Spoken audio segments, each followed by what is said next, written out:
It has been 3 months since my last video, which wasn't necessarily intentional, but every time I would sit down to plan out what I wanted to share, I just got so overwhelmed and couldn't think of anything that I actually wanted to share. I think a lot of this was just me overthinking, which I honestly tend to do all the time. There is a lot of pressure in the content creation world where you were supposed to niche down. And so sometimes I'd be like, well, maybe I'm just going to only share furniture flips. Yeah, that's what I'm going to do. And then a few days later, I will be like, no, wait, I have so many other things I want to talk about, and that doesn't feel right. So anyways, that is just part of my personality and something I am always going to be working through. The last few months have been a lot, and at the end of February, I heard a loud crash coming from my mom's place upstairs right as I was about to walk out the door to take Baker on a walk. I dropped everything and ran upstairs to find her on the floor.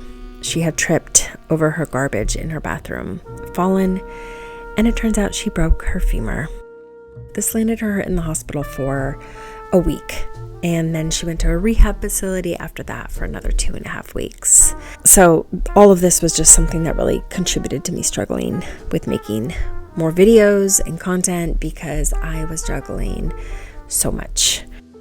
So now that she's home, and she has been for a few weeks, and she's getting better and better, we have been in full on get the house ready because, drum roll please, we are moving. Yes, we are putting the house on the market on May 15th, and we'll be actually moving back closer to my older brother and his family in the town that I grew up in. So it's all just been a lot. And to top it all off, I finished 2.5 years of cancer treatment in March. And to be honest, it was so incredibly anticlimactic. My treatment was supposed to end April 18th, but when I met with my oncologist in early March for what was supposed to be my second to last treatment, he was basically just like, why don't we just make this your last treatment? And then we will scan you in a few weeks and see where you're at. So that is what we did, and I'm still no evidence of disease, which is a lot more exciting than I sound talking about it, but I am very, very happy. So as you can see, it has all been a lot, and I just kind of shut down. Apart from all of this, I've just really been trying to navigate life in survivorship. It's something that honestly is so hard to explain to anybody else who's not going through it or who hasn't gone through it, but I hear it from everybody else who is going through it. And there is such a disconnect in the cancer world when it comes to really discussing it. And I'm not sure what the answer is to fix this other than just to continue to talk about it and to be so vulnerable and raw in doing so. So let's talk about it.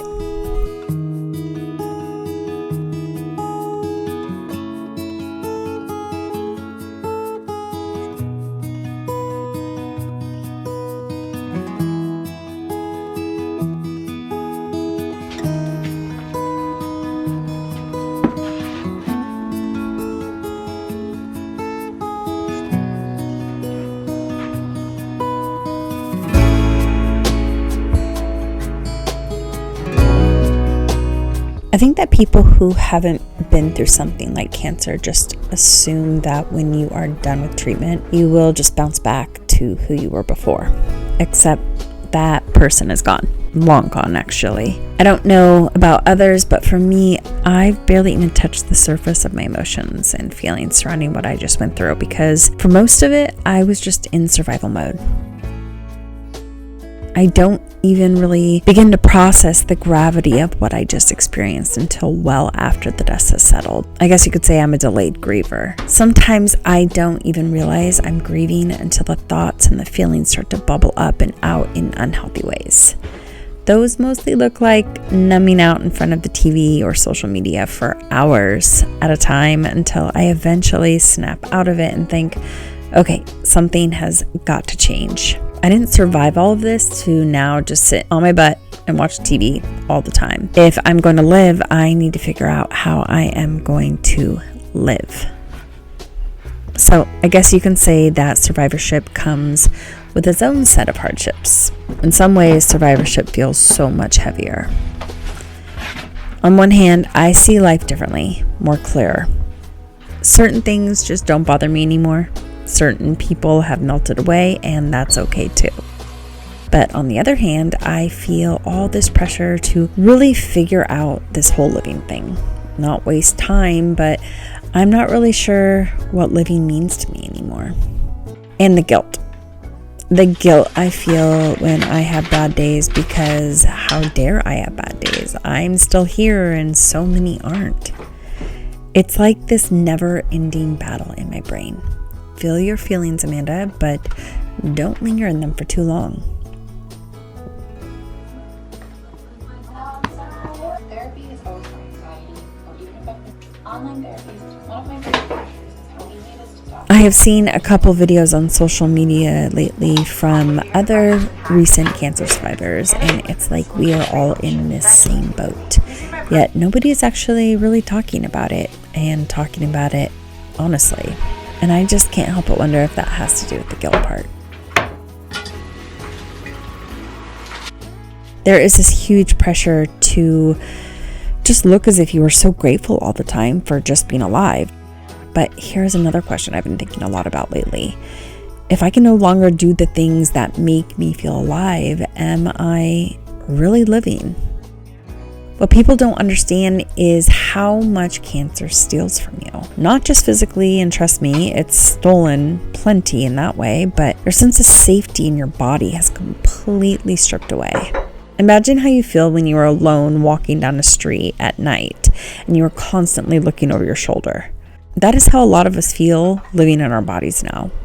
But it's not like I'm not grateful, because I am about so many things. But just like when I was in full-on fight mode, the toxic positivity really gets me. And to be honest, it just causes me to distance myself from so many things and people, because I honestly just feel like nobody understands me. I can't be happy and grateful all the time. So there is something definitely missing in the whole survivorship world, and it's just not talked about enough.